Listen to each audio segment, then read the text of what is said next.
My wife picks me apart for little stuff. She says I don't load the dishwasher correctly, or, I didn't take out the trash at the perfect time.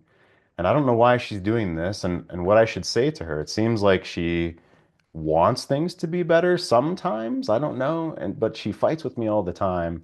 And I, as a man, as a husband, I want to know what to do to bring us closer together. That's what we're going to talk about here today on this live tribe call. Guys, these live tribe calls we've been hosting. I'm Jeff Allen with Good Guys to Great Men, and all the coaches in Good Guys to Great Men have been hosting these live tribes since the beginning of the pandemic. So, over 4 years now, going on 5 years, almost 5 years, we've been hosting these calls because we realized how isolated and alone men feel. And I don't know how alone that you feel here, the men that are here now, or if you're watching this, but you're not alone, right? You want closeness, you want connection in your relationship, you want deeper love, you want this journey to be forever blooming, not only for your marriage and your relationship, but for yourself as a man. When you turn your shoulders, like I say, towards yourself, you want to be growing morally in your integrity and your values. And in work, you want to make more money, you want more success, you want more sex. That's why you're here, is to have success in all of your life. And so this topic today, my wife picks me apart for little stuff, was inspired by one of my clients. So here's an example that was posted 19 hours ago. And this man writes, so our work has been to shut the F up and listen, right? He says, a lot of times it's best to talk less and listen more. And to respond with affirmations like, that's hard, or thank you for sharing, or say, sorry you're feeling that way. And that's been great. That's been working great, he says. However, the other night, my lady was sharing her grief about her mom's passing away from when she was a child. I responded with, thank you for sharing what you're going through. Well, her response wasn't positive, and she said sometimes she doesn't like it at all when I respond like that. Not sure what to do with that kind of feedback other than be present and feel it out, question mark. And you got 14 comments already over the last 24 hours or 19 hours here. And this is an example of what guys in this forum and in our community do in support for one another. So here's one of the answers. This actually answers from one of my clients I've been working with about 5 months. This particular client, he and his wife are back together. Sex is great. Sex is happening again. She's investing herself in the relationship when 5 months ago they were careening towards divorce. Right? So he writes, I was exactly here earlier this summer where I got that same feedback a few times. And finally, I said, I feel it too. And I'm trying to build my skill set. I'm trying to build a skill set that has more depth in the moment for these conversations. And I'm just not there yet. So he's being honest with her, but he's saying, I feel it too. And I'm just not there yet. I'm building the skill set for more depth in the moment. I'll get there. And this feedback is helping me more than you know, he said to his wife. Frankly, so he says to us, frankly, it just bought me time to better myself more than anything. I also think being open and vulnerable. Got a bit more mileage as well. That said, how I would respond today to the conversation you outlined would be more nuanced questions like, how has that feeling changed for you over the years? And really an approach that comes from a place of curiosity and a willingness to understand the depth of the emotions tied with it. So that's an example of what we do here, right? And I want to talk about today is how do you bring more depth and heart and emotion to the man you're wanting to be with her, and also the man you're wanting to be in your life, in the world, right? We all face moral challenges. We're all wanting, I think it's why you're here. We're all facing the challenge of wanting to grow and move toward the horizon. And how we do that and in what way we do that, we're here to support one another in. If you're watching this on YouTube, check out our links. You can pause the video and check out these links to see our stuff. So again, welcome to the live tribe call. Wife picks me apart for little stuff. So I'm going to go to you gentlemen that are here live in about 30 seconds, and I want to hear how you're facing this challenge of it feels like she picks me apart. And I want to hear where you are in your work and where you are in your relationship if you're open to share that. Here's one quick example. My wife has the day off, and I'm back at work after 2 weeks off. So far, all morning, she's been ringing or texting to complain about the standard of housework I did on my half-term break. I tried to engage when I could, when I finished driving to work and I had a spare moment, and I tried to be reasonable with her. I took responsibility for blind spots, but I did spend a lot of time doing housework, and I didn't get through it all. I said I'd get on it when I got home, but I also asked her if she couldn't just wait and tell me when I finished work. instead of phoning to yell down the phone or sending me endless angry texts. She responded by just hanging up. I felt stuff off between us for a while, but in the past, I've panicked and tried to overcorrect. So I'd love to hear a story of you guys here. So raise your hand in Zoom or just unmute yourself and come on in. So unmute yourself and come on in. How can you relate to your wife picking on you? Yeah, please. So some of you guys know my story. I'm li literally at the brink with having November 9th gone through discernment counseling. I mean, it's precipitous. I was on a date night on October 26th. Then something triggered her on election night. Next thing you know, we're in discernment counseling and she's voiced divorce, divorce, divorce. Yet it's my choice, divorce, or I move out to pursue more counseling. It's neither here nor there. But I have recognized that so much of this stuff is turmoil. And we had, unfortunately, a follow-up conversation Wednesday night that she kind of initiated because she's trying to figure out when to tell the boys. Well, tell the boys what? I'm not moving out. I've come to this point of I have to maintain my values as a man. She voices sees in this just, oh well, you just want to stay in the house. No, it's not that. I have an example to a 15-year-old and a 17-year-old sons that need me for various reasons.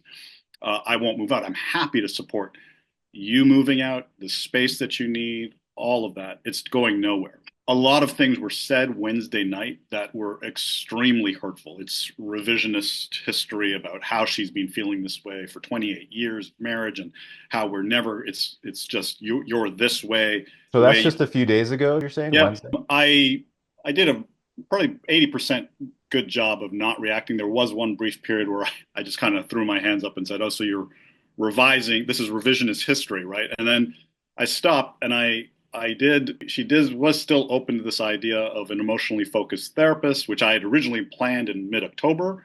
I sent her the contact. Within that contact, she saw the email chain with me. I mean, it's almost like it was visual proof because she's always said, you've never led, you've never done anything. And it's like, yes, I have. I gave her that info. The next morning, she texted something else because she's as dismissive avoidant as you can possibly say. But she actually said, I want you to know I did email the therapist and I'm thinking very hard about the conversation we had last night. And I said, thank you. I'm thinking hard too. And then she texted, we keep having these deeply hurtful conversations over and over again. Now, I don't know what that means. It probably means nothing. I didn't respond to it. I just let it sit because, and my sister and everybody around me is saying, how long do you remain this punching bag? My wife knows. She called the end of separation one last year because of the changes she saw in me. I didn't think I was there yet. I still maintain that that was too early because it got me set off. And right now, how do you respond? Well, in one sense, right now, all I can do is say to myself, this is a lot of emotional turmoil because she's still not able to sort of say, yes, let's begin division of assets. She still keeps throwing up her hands in the air and say, why won't you move out to give me the space I need? And I've really debated that one hard because I can't, I won't do it. I mean, there has to be a point where I maintain values and show that I'm compassionate and everything. But Yeah, so if I jump in right there, I want to say yeah, it yeah, doesn't it doesn't usually help for the man to just no, move out and give her no, like no, we've seen that over and over and over, and I think you know that. yeah, And in addition, it violates your own values and yeah. the leader that you want to be. And then there's legal precedent, which I'm not an attorney and you're aware of. Okay, so with all of that said, no, you're not going to move out. And obviously she's not happy with that because she's not able to just press a button and eject you or whatever her powerful desire is. Okay, let's put all that to the side for a moment. What would you hope happens next with her? Would you want to go to, what do you want next? Yeah. Yeah, well, so the odd part is, and I've gotten a lot of feedback from my sister-in-law, who essentially has had to go through the same thing with the male genetic equivalent of my wife, and their whole background is that they essentially, the family that they grew up in, never knew how to process emotions. Sure. So this is extremely difficult. So we have a 50-year-old woman who, I don't want to attribute everything to menopause, but there's menopause, there's midlife, there's the loss of the mothering role. I am not the source of virtually all her problems, but she's got to rationalize it. What would I hope? I don't think we need more therapy. We've had a fair chance at it, and therapists tell us, you guys know what to do. The problem is you're both two very effective communicators, and you've got to stop that and just do. She's not at the place where she needs to do. She's not happy with status quo because right now we still treat each other very well. She still obviously trusts me for some reason enough to share with me her day, to have moments. Even last night, we attended my 15-year-old's talent show competition. She sat next to me. It's very hard to figure out what the modules of the mind are that she has that somehow divvies up this sense that 28 years, you've always been this way. You're this, I don't trust you. You're this in one moment. And yet the next moment, it's like, hey, yeah, I'm doing this thing today. And I'm like, sure, great. I mean, I'm just like, what would I hope? Honestly, what I think we need is just, if you're going to have discernment, just let's co-parent effectively. Well, that's not, she'll always find a way to say, that's not good enough. You're not doing anything. That's limbo. Counseling, if the counselor can help orient her to identifying her emotions and what the source of all these things are, and get to a point where she says, hey, I mean, because she's fixated. Oh, you're never going to change. I mean, part of my reaction has been reacting to the fact that she pigeonholes me and says, you'll never change. You're this way like you were a year ago. And I didn't speak up because I knew you would do this. Knew you would do this. Well, you can't, it takes still two people to figure out how to move with each other in grace. And she's always taught, we need to give each other grace. She's never done that for me. But I'm literally in a one sense, yeah, I'm left like a lot of other guys. Do I kind of still play silent and patient and respond positively? And okay, if you want to divvy up assets and divorce, then you need to make that decision. It's not my decision because I'm aware of this turmoil she's going through. But I can't be the one to tell her, hey, by the way, you're just in emotional turmoil. That would just never come off properly. Yeah, so with different pieces, okay, there's the idea of what can you control, and so how much engage.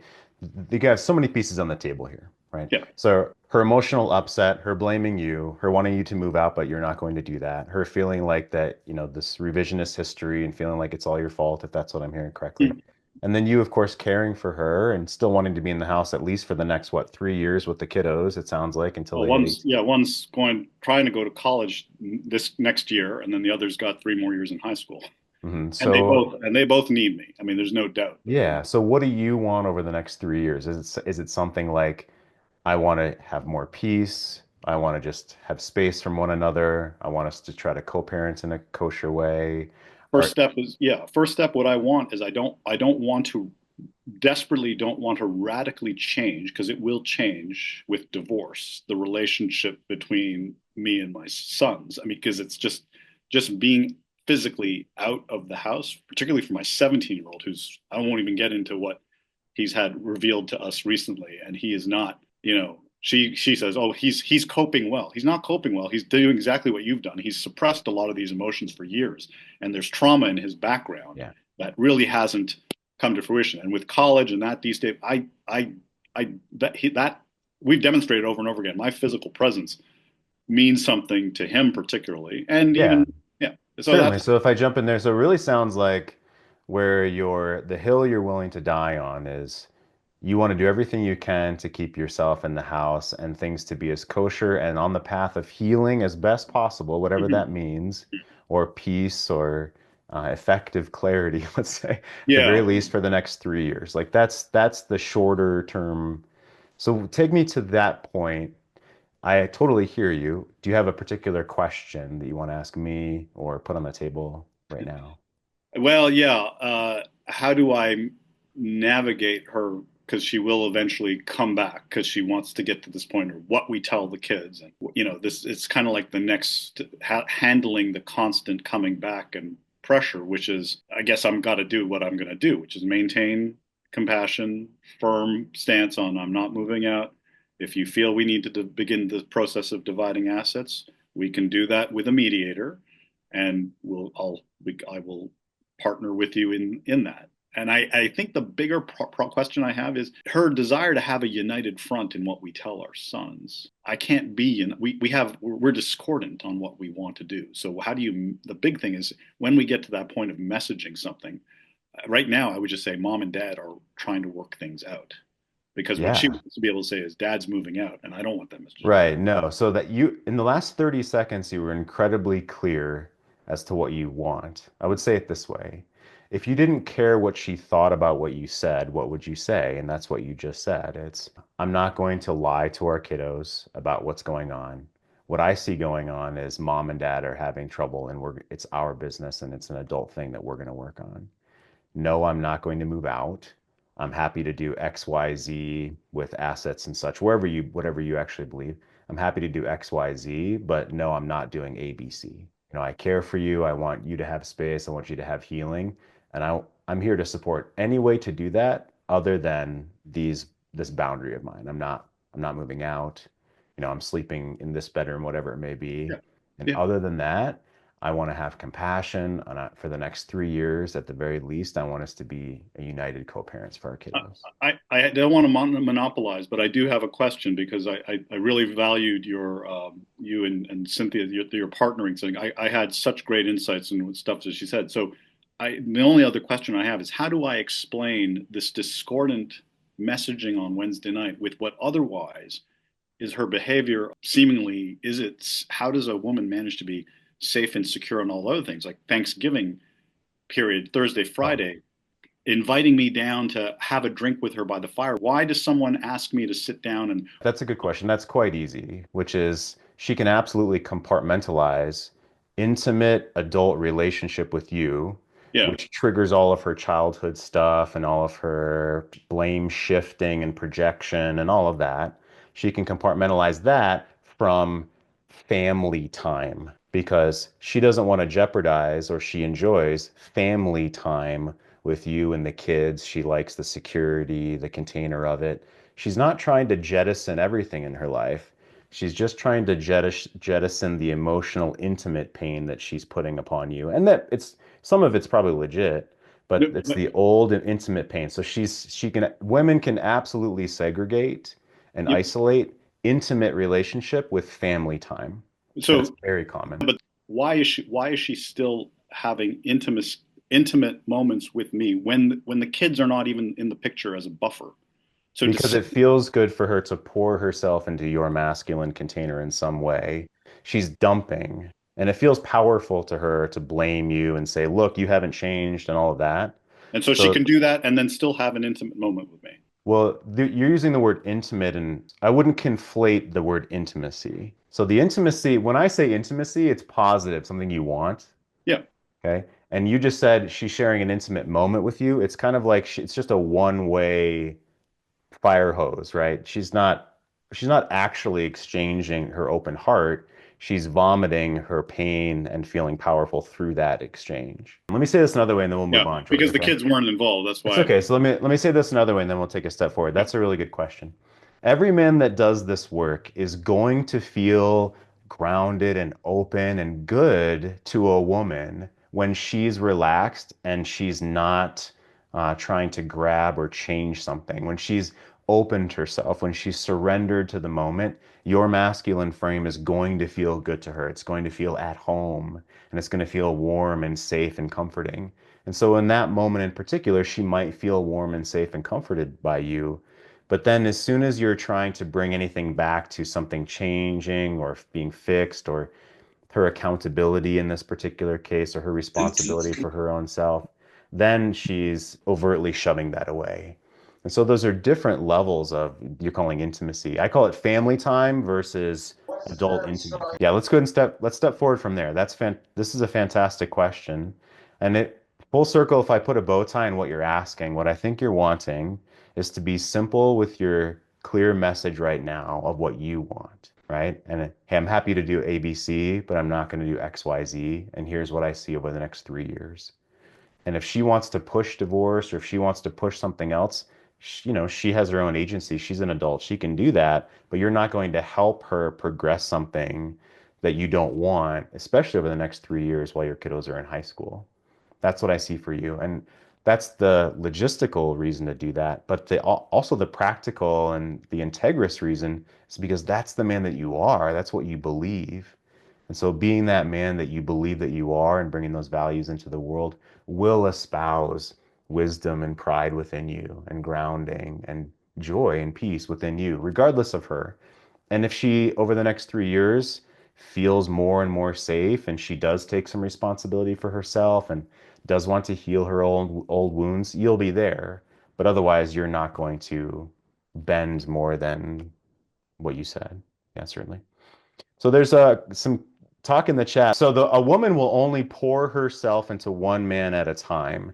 There's some women that want to, be polyamorous and all this kind of stuff, and that's not my field, okay? But most women want to just Hmm. pour themselves into one man at a time. So as soon as a woman Yes. actually starts to pour her openness and her intimacy and her sexuality into another man, Hmm. then she's done with the current relationship with you. That's a certainty. Now, if the two of you get divorced and then in the future she wants to come back or the two of you want to try again in the future, that's a different chapter of life. But you got to know that the marriage is over right now, right? It's incredibly painful. It's gut-wrenchingly painful. I went through that about 10 years ago.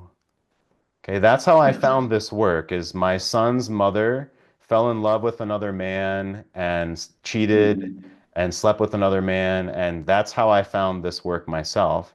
It's incredibly painful. And your initial desire is to try to keep things together because you have children with her, you love her, you care about her, you have a family, it's a life together, and you've put all of your eggs in that basket for your whole adult life. Hmm. And then now all the eggs are smashed on the floor and she wants to move out and it's all your fault, so to speak. So what's next for you? If you assume that the marriage is over right now, like we're not talking about if you get back together in the future, but right now, what do you want to do for you? You still want to see your children, of course. So what would you change if you assume that the marriage is currently over right now? I'm going to punch this into the chat. The book is Okay. No More Mr. Nice Guy by Robert Glover. And this is the first book Mhm. that we all recommend to every man. And it helps you explore your own self. It helps you explore where maybe you did look at things in a different way. Maybe you did uh, abandon your own self a long time ago in an attempt to please her. Because I know what it feels like to still desire a woman who's running the other way and going into another man's arms. Okay, I know what that feels like, and it's terrible, it's gut-wrenching, it eroded me from the inside. And so you're in the right place. You're in the right place here. So keep coming back to these calls, Mhm. keep posting in the forum, get the book No More Mr. Nice Guy by Robert Glover, and we'll go from there. Please come on in. Thanks for raising your hand. Glad you're here. Yeah, Um, please. What's the yeah, question? Jim, Tell my us. last name is Nice Guy. Just so you know, that book was written for me, Nice. like many of us on this call. Yeah, I was curious about the title of the, picks me apart for the little stuff. Um, what I'm curious about and I struggle with is the living in the past and every opportunity. Oh, 6 months ago you did this, and 12 months ago you did that, and 18 years ago you did this, and the incessant and constant refrain of the past hurts uh, that I've certainly acknowledged and owned up to, and I recognize that I was Mr. Nice Guy, avoiding, repressing resentment, and just behaving, in a broad way, and try to own that and take responsibility for it. And I'm trying to chart a path forward. We've been separated for a year, just over a year, but see each other weekly, monthly weekends away, kind of romantic times. And she's definitely conflicted about where she wants to go. I'm quite clear that I want to start a different relationship, a 2.0 relationship with her. Um, but the pain is real. It's on the surface. It comes up constantly, and in the manner of but you hurt me back then, and it's going to happen again. And how can I ever trust you again? That whole thing, Yeah. and trying to Yeah. Yeah. hear it, acknowledge it, but I won't say take the high ground, but move forward, in a positive way, and lead in a way that can bring both healing, but also a glimpse of a possible future. That's where I kind of get stuck. Is how to acknowledge, but not get stuck in her past, and create our future together. Yeah. That's a fantastic question, and that's a deep question. So let's talk about it a little bit. First of all, it sounds very positive that the two of you are coming back together at times now to share and open and have intimacy. But you live apart, that's what you're saying? You're separated? Yeah. Okay. Yeah. So at a fundamental level, the mistrust and the rewriting history or even repeating stories, you said, the repeating stories from the Yeah. past, fundamentally is a fear that I'm not safe, a fear that I'll be abandoned. Okay, so that's fundamentally behind all of these stories that keep coming back up. And a lot of that is grounded in childhood stuff, as we all are aware of. And we can't control how much she's aware or acknowledges that it basically isn't just you, it's childhood stuff, let's say. And what proportion of childhood versus you having hurt her, we don't know, right? So that there's that assumption. Then from there, let me give some examples and you tell me where the two of you are. If you were to say something like, you're bringing this up and you've mentioned this before, and my heart absolutely aches when you bring this up that I hurt you in the past. And I'm so sorry that I hurt you. It's never something that I wanted to do. And I take it back. And if I could get in a time machine, I'd go back and slap myself across the face 5 minutes earlier. And, you know, like I would, right? And I'm so sorry that I did that. Like, please forgive me. Or what do you need from me to truly forgive me for that moment? Have you tried? I'm sure you've tried something like that. Yeah, paraphrased for sure, but not dissimilar. And I think my take on it is, well, she's actually said in the past, you've just waited me out to get to a place where trust would be rebuilt and she would feel comfortable. And when things, went sideways or whatever, like when there were hurts that took place, then she would feel that things would improve for a while, but then something else would happen. Um, and yeah, so the second piece I struggle with, I don't want to digress too much down that one, is I often look at the things and say, well, is that really such a big thing? Like the hurt that you perceive as catastrophic to our relationships, like, oh, I forgot to, I'll minimize it, but pick up the milk or something, but not that. Right. That's a huge exaggeration. But in my mind, I see them as, or the term I've used is, are these things really divorce worthy? And I won't say come on, but I've used that phrase with her. He's like, but is this all divorce worthy? Because that's a huge decision, right? Right. And one I don't want to pursue, and a path I don't want to go down. So Um, it's not really about yeah, the milk, obviously, right? It's not really about the no, milk. no, It triggers all the way down to the deepest core pains. yeah, And of course, so to her, yes, it's divorce worthy, but it's mm, not really because of the milk, right? right, yeah, So what, and I mean this as a brother, I mean this in your no, court. no, no, I've had one where I forgot to get easy. I forgot to say go easy on the cheese when we ordered a pizza, and mm, that was divorce worthy, okay? Because I forgot and I, was dismissive of yeah, her and I didn't, right? So, dude, I've been okay, with all yeah, that said, if I said, "Oh, come on, it's cheese on a pizza," and just dismissed and kind of spit in her face about it, that's not gonna go well. no. So take me from there. Yeah. Right. So definitely, sorry, I'm circling back.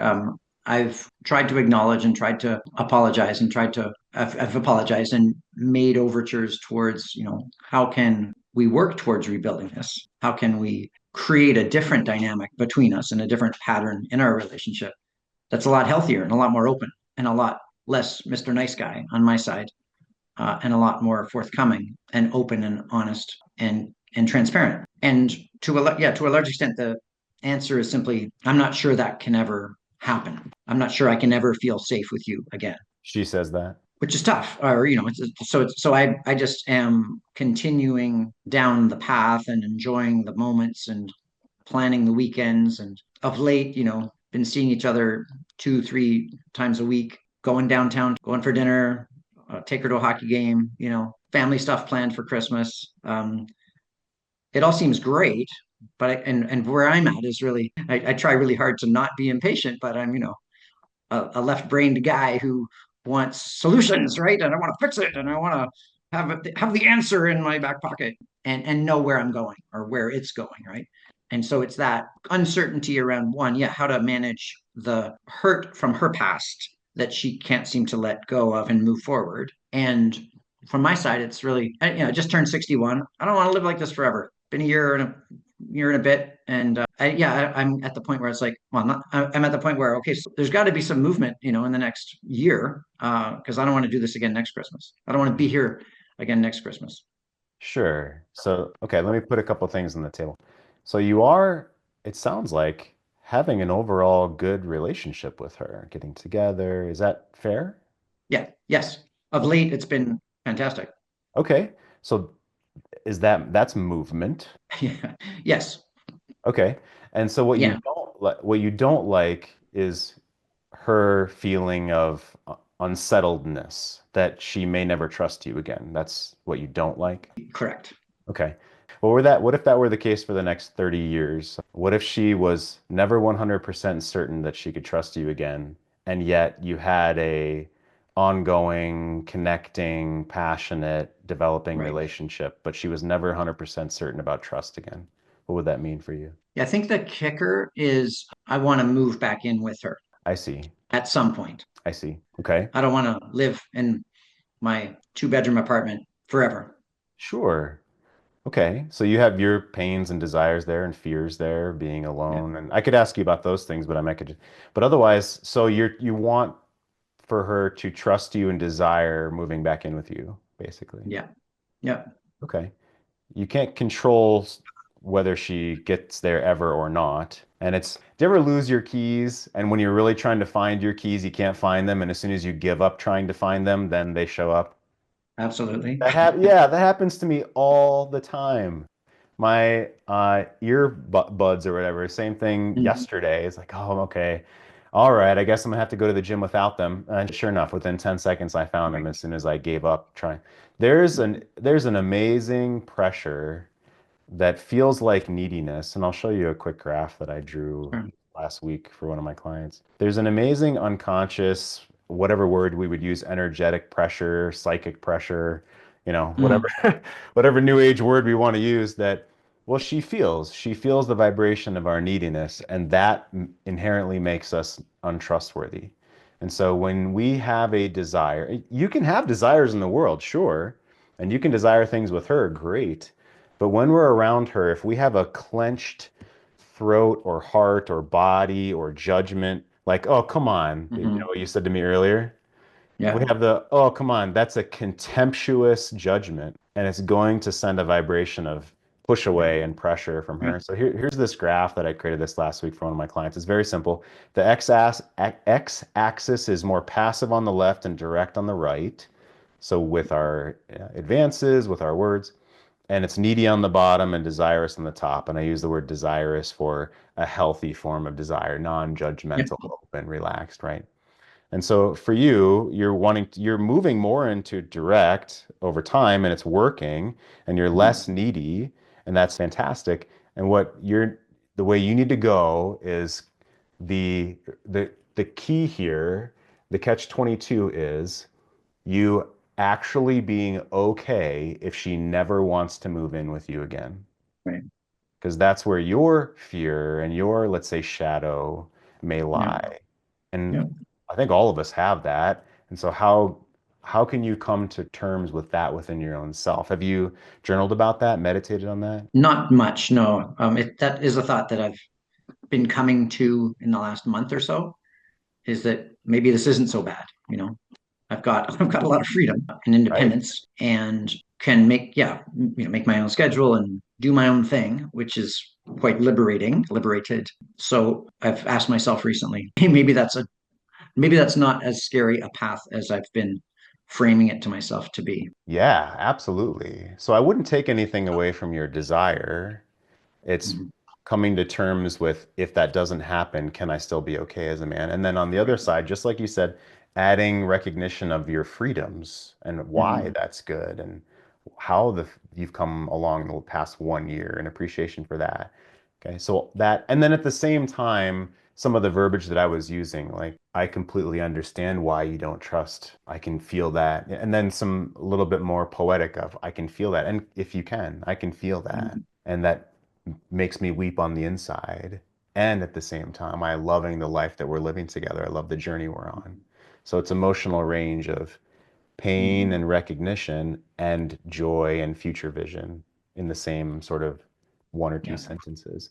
Mhm. That's a key skill. It's a lover skill. If I feel the pain and I appreciate the joy of the journey that we're on. But you're doing great stuff. I mean, Mhm. I think a lot of guys would love to be in your spot. Like, Jeff, don't tell me that. I want to hear that. That's really good. All That was good. fantastic. I appreciate it. Thank you, Jeff. Yeah, you're welcome. Glad you're here. I loved your input on Thursday's call, and Yeah, it ain't easy being a man, that's for sure. At the end here, you put in the chat, or I often question if I can trust my wife again because she asked for a divorce. It makes me fall backwards towards myself. Yeah, fall back towards myself. If you can come in and talk about that, yeah, please. The fall back toward yourself. Mm. Through this journey, as one rebuilds themselves and finds their voice again, you get to that aspirational place of getting to that mountain lion. So you get a lot, you find security within yourself. You start making yourself happy and all that sort of thing. And coming from that place is it's humbling to finally get to that area in your life because you're no longer searching for others validation, especially the wife. Right. Yeah. so so I think for me, I'm now starting to ask those kinds of questions like, do I even want that? Mm. Do I want to go back to that? Like I'm enjoying having, I am also separated for about a year now. I have my kids constantly with me. We have great co-parenting. My wife is actually opening up towards me now, breaking down a lot of walls and letting me in emotionally. And I'm just able to hold, just I'm actually enjoying it. I have this quote which is just standing in the fire. I really enjoy it because have found probably my voice again. So that's really what I mean. Like, and so I think I'm getting to a place where I'm also realizing because I've cleaned up my side of the street that there is still work that needs to be done on that side of the street, but that's not up to me. I think I can only provide space to maybe nudge or inspire maybe towards that, if that makes any sense. And I think that's, I don't know, whatever's happening for us right now, it's working. And I think it's a good place to be. I'm not going on dates, but would I be open to that? Sure. I think we can have coffee. We can have some good moments. Sure. I'm also trying to build towards something new. Like I don't actually like the word. I think sometimes we often use the word reconciliation. In my particular mind, I don't like that word. I feel like it always goes back towards a past. And Right. I don't think that you can actually, I think it's impossible to go towards that I because agree. I agree. Yeah. you're no longer the same person. So you're not, so why even talk in those terms? I think speaking forward and moving forward, because at least for men that are in situations like myself, we have a good relationship, we have a good co-parenting situation. The relationship is evolving into something, whether that's 2.0, that's yet to be written. That's maybe the exciting part of it. Like I think right now it's sort of like letting life organically happen. That's kind of where I'm at. That's where my mindset is at. Taking it one day at a time, 1% every day. Yeah. Yeah, that's beautiful. That's incredibly well said. I love that. Absolutely. And I Well, I feel mean, this sort of morning at least, we'll see how I feel yeah, tomorrow. right. Right, right. Until you forget to pick up the milk again or something, right? But Yeah, yeah, okay. So and let it's me not ask. linear. I think we all know it's not linear. There are some days that you're just, oh my God. But Right. I think that's probably the whole journey anyway. Yeah. 100%. 100%. So let me actually ask you, maybe it's a hard question, I don't know, a deep question about that. I've started to use the term, there's no more Santa Claus when we as a man come to the realization that she's not always just going to 100% love us forever. She's not just always going to worship us as king every moment, that she might threaten divorce, or she might, I don't know, flirt with another man, or she might not agree with our parenting style, and we have big fights over our parenting, and our marriage and our parenting isn't going to be the model and of beauty and perfection that we imagined it to be or unconsciously hoped it would be. So I call this No More Santa Claus. And when we hit this, like, if I may, your point that you're talking about when she asked for a divorce and such, okay, all of a sudden we've learned there's no more Santa Claus. There's no more fairy tale of at least our marriage, of our perfect, I hoped, life. And then now we turn the page and we're writing a new chapter after there's no more Santa Claus. And it seems like that's what you're leaning into. So with you, with this no more Santa Claus, you can't ever go back to your point of her not saying the word divorce. And so we're post-apocalyptic, her wanting or asking for a divorce. There's no more Santa Claus.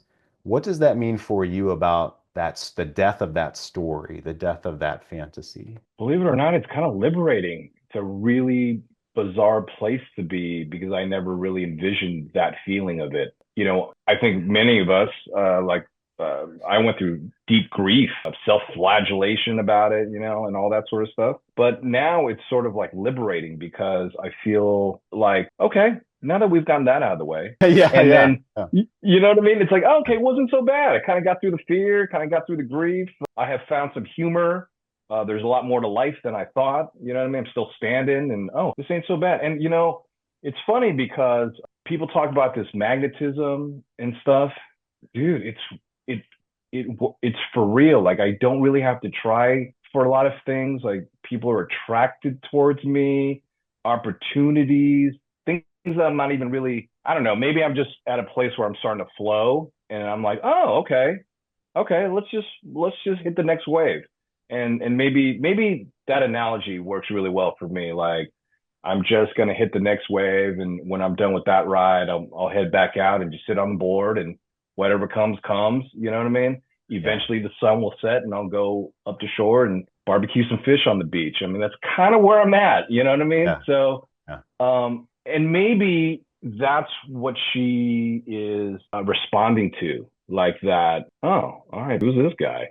Right. Maybe, you know what I mean? Like, I mean, I know at least for myself, like I'm not going anywhere. I'm where I currently am. I'm also trying to live very presently. I'm not trying to go too far out. I'm done with the past because she can talk about it all she wants. It's not a me problem anymore. That shit's done. You know, I'm moving forward. There's an invitation open. Hey, I'm gonna set this table.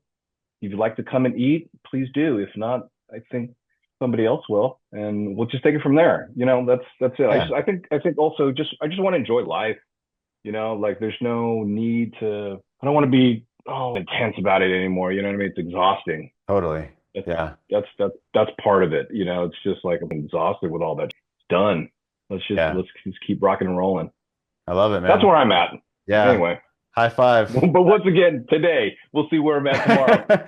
Right. It's always a journey for sure. Hey, thanks for Yeah, stuff, man. Glad you're here. yeah. Thanks for raising your hand. Hey, fellas, sounds a lot like me. I've kind of been in that, I guess what he called the flow state for a while, it seems, just my whole life has changed internally for me and for the better. And, he just said it's no longer a me problem. And, I hear that and I think that's true for me.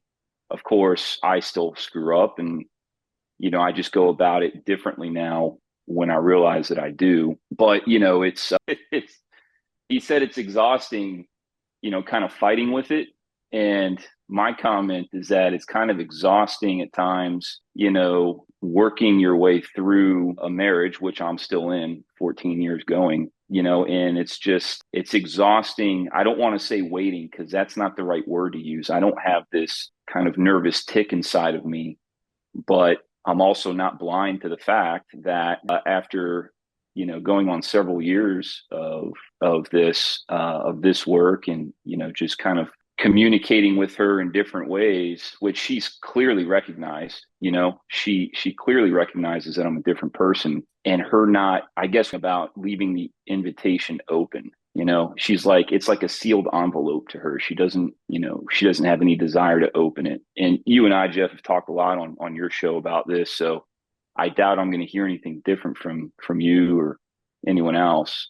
I guess I'm just expressing, because it came up for me recently, this kind of like feeling where, oh my God, this never gonna, it's like, God Almighty, when does this end? And, look, man, as a man, there is a part of me that if she doesn't want to be a part of that, I'm sure there's other people that do. And it's hard for me at times to, when that thought comes to mind, it's hard for me to just let it, to not acknowledge that thought or that feeling.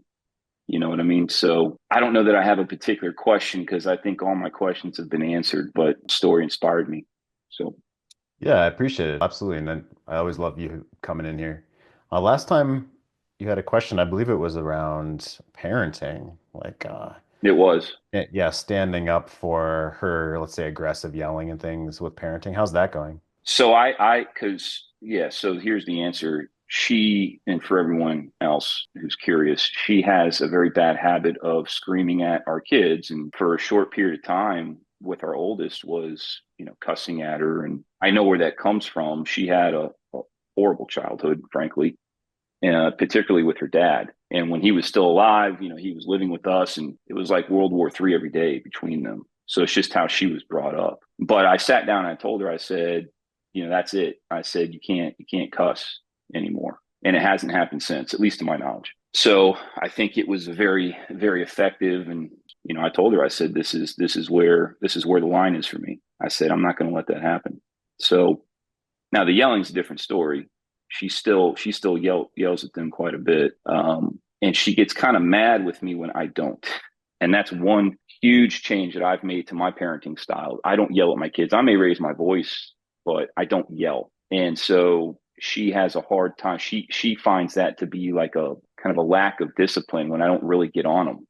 Right. And what I tell her is it's not how you're saying it, it's what you're saying to them. I said, so my message is getting across. I'm just delivering it in a different way. I said, I don't think they hear you when you yell at them, but I could be wrong. And, that's up to you if you want to change that or not. But I don't think she's convinced about that. But Yeah, well, that's fantastic progression that there's no more cussing because you said, look, you know, that can't happen. That's not okay with me. That needs to stop. So that's a fantastic progression.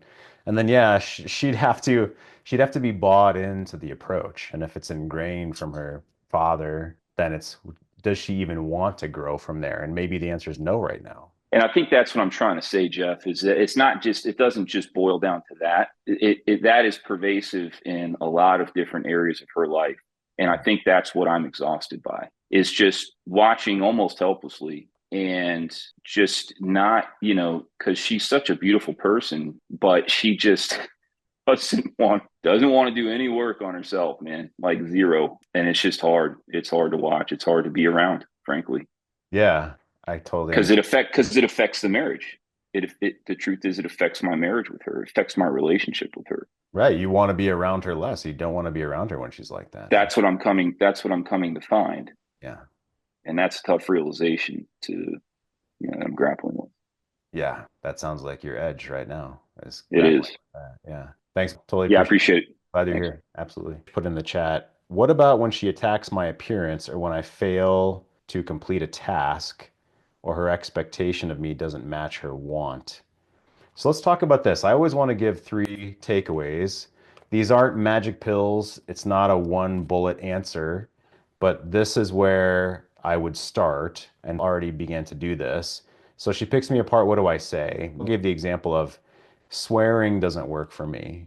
Swearing to our children doesn't work for me. So the sentence of such and such doesn't work for me with a period at the end and a deep breath and relaxed shoulders and good eye contact and a relaxed face and said in a non-condescending way may be a refrain, may be something you need to repeat, certainly more than once. And she may not like that. So if the gentleman in the chat and he asked when she attacks my appearance, so I would say saying that like, calling me a fat ass doesn't work for me. Right?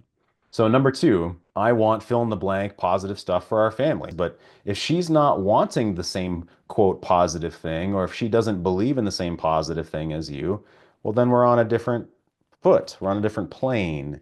So emotional connection always has to happen first. But here's the next line. I want blank positive things for our family. And thirdly, what can we do to make that happen? Now, I can already hear now guys saying, yeah, Jeff, that sounds really simple. I've already tried those things. If I were to say, well, calling me a fat ass doesn't work for me. I want us to be kind to one another. What can we do to make that happen? And she just throws the past in my face and says how I've been such an ass in the past. And she has no desire to be positive with me or connect with me. Okay, our work in that moment is to accept that that's where she is.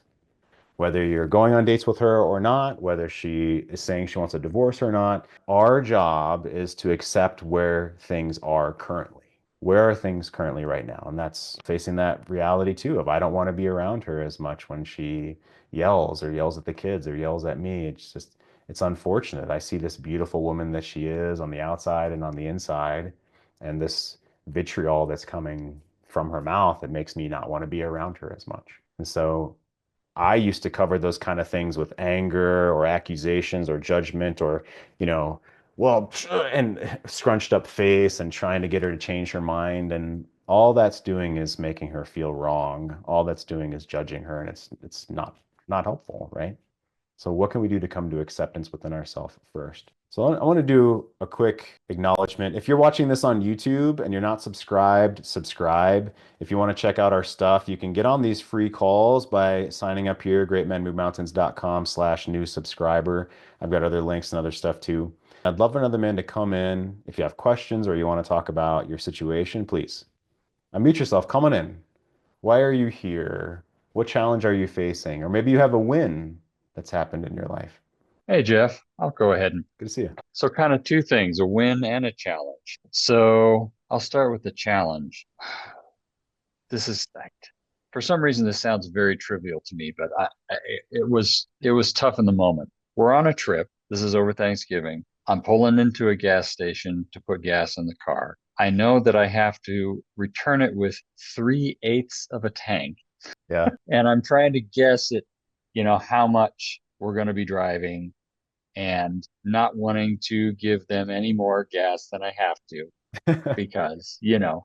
so I pull in and I say to the attendant, put, X amount in, 10 litros, por favor. And she turns to me and goes, "Why are you doing that? Why are you putting in exactly that much? Why don't you put in more? We're going to need more gas. I think we're going to need more gas. You need to put more in." Lots of attitude. And in that moment, all I could think to do was to turn at her, kind of smile and go, "Okay." And I don't know that that was the best way to handle it. It did stop the haranguing. Yeah, I don't know. I don't know if maybe there was a better way to deal with that. Yeah, I don't know. There seems to be a Sure. lot of negativity and a lot of negative commentary. And I'm not a scorekeeping kind of guy in general. So I don't have a list. That's good. Oh, these are the 20 negative things you said to me over the last week. Yeah, I don't know. Maybe I did fine.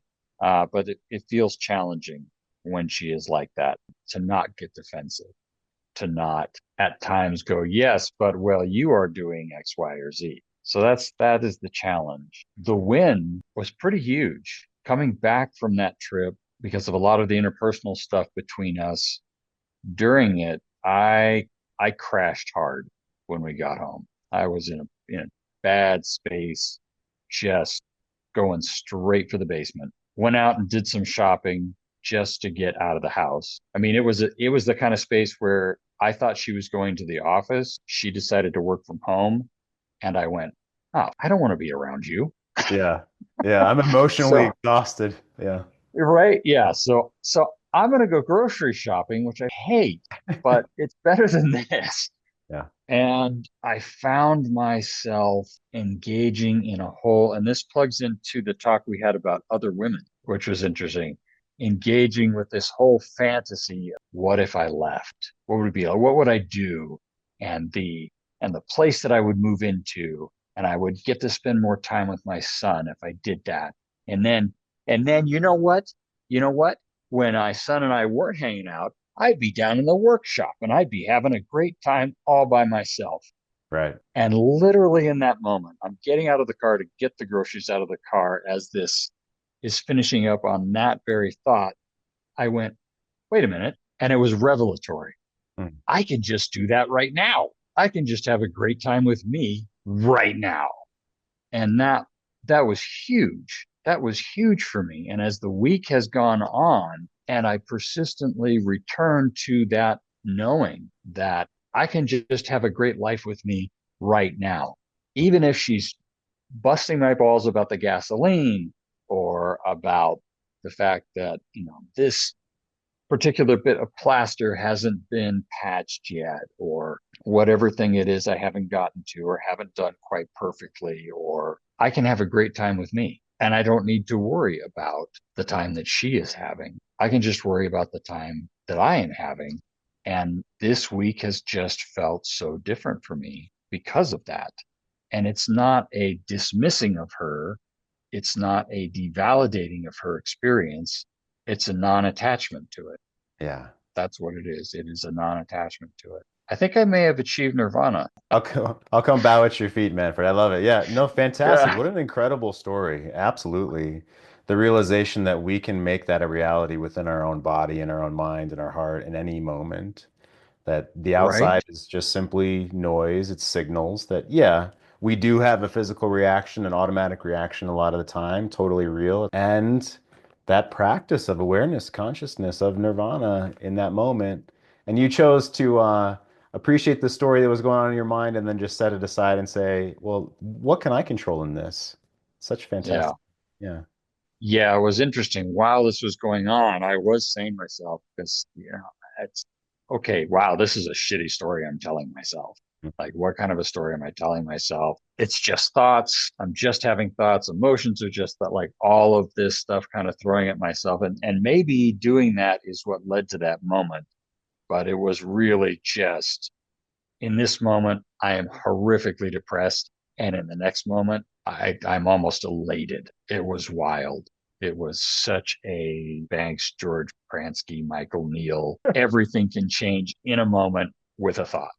Beautiful. Yeah. Incredibly well Anyway, said. Yeah, yeah, I I love thought I the would. story. I love the story. And Manfred, I have to say, at the gas pump, our first prerogative is do no harm, right? Do no more harm if possible. And so Mm-hmm. okay, yeah, does she often have anxiety? Does she have this high level of needing to just speak and try to control because of her anxiety? Is that a common thing?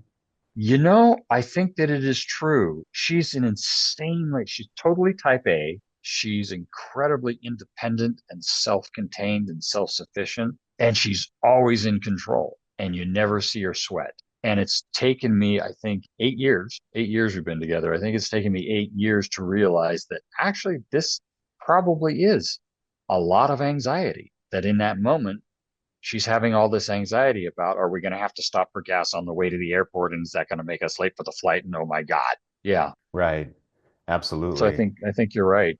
She has a bar for her own story of perfectionism for her own self, and it leaks out, it sounds like. Do you see that? Here's the challenge, and I think you're coming to this automatically. The challenge is recognizing that's a part of my woman, that's a part of who she is, so to speak. And can I love that about her? Yes, Fairy, yes. right? Yes, and Yeah. I like to add some kind of fantasy metaphor at the end there, right? Can I love that about her fiery Hydra priestess, witch, moon goddess, witch caster?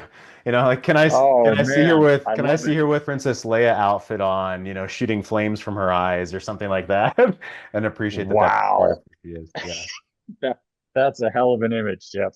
yeah, I love it. yeah. I love it. Thank you for that. Good stuff. Yeah, Manfred, awesome. Glad you're here, man. Thanks for coming in. You Thanks. had your hand up. Come on in. Oh man, I just wanted to say I really love that story, and it's just the what I wanted to comment on was the self awareness.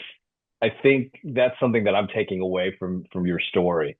Like I often like end up doing like a lot of reflective sort of stuff like after the fact, but like being present in that moment to like how you're talking to yourself or how you're listening to yourself. I think that's such a great takeaway. So I wanted to just say thank you. Yeah, absolutely. And I gotta say, I find what you said today and what you were saying on Thursday about your situation and the liberation that you're having there and the letting go that you're doing is awesome and is frankly inspiring.